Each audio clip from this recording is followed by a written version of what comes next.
All right, hey guys, here we are back for another tutorial here. Hole 3, going to be a first look at this one. You can see the wind is pointed relatively down. I'm assuming with a 16 I'll be able to get there.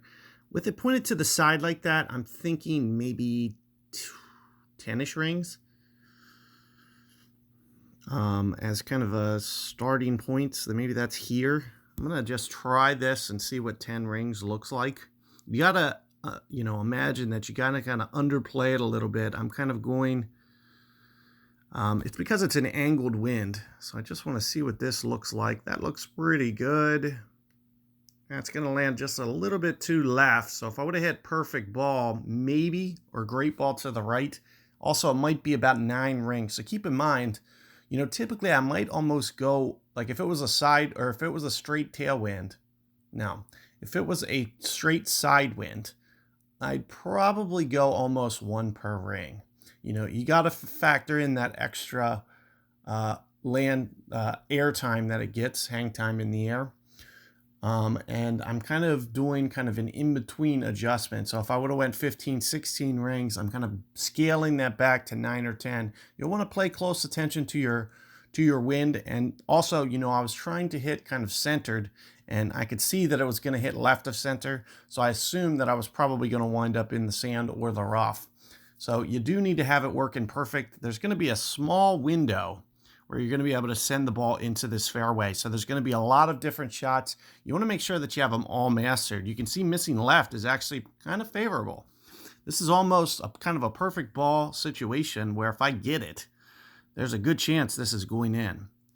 So you can see I'm thinking somewhere maybe 4 per ring on this fairway. And I typically don't have issues with this fairway, so I am probably going to try to land on it. Somewhere around here, give or take. I do have a little bit ball guide missing. 4-ish per ring, somewhere in there.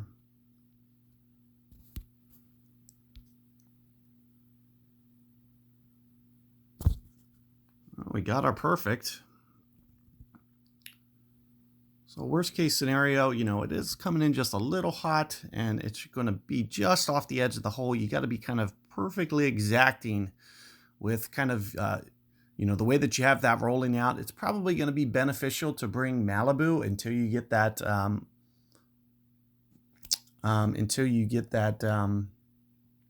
Spitfire 7, because you really want that extended ball guide.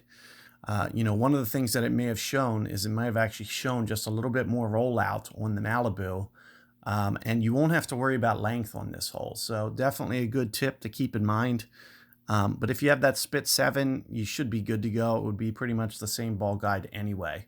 So keep that in mind. Good luck. Hopefully you guys, you're going to have to kind of test out a whole bunch of different scenarios, because hitting that fairway is going to be very tough to do on a consistent basis. The fairway that you're landed on is very, touch and go. So whether you land on kind of a side hill, which I kind of did, or get it a little bit more in the center, it's going to kind of change the way that it runs out on you. So keep that in mind. Good luck with that hole. I'll see you guys on the next one.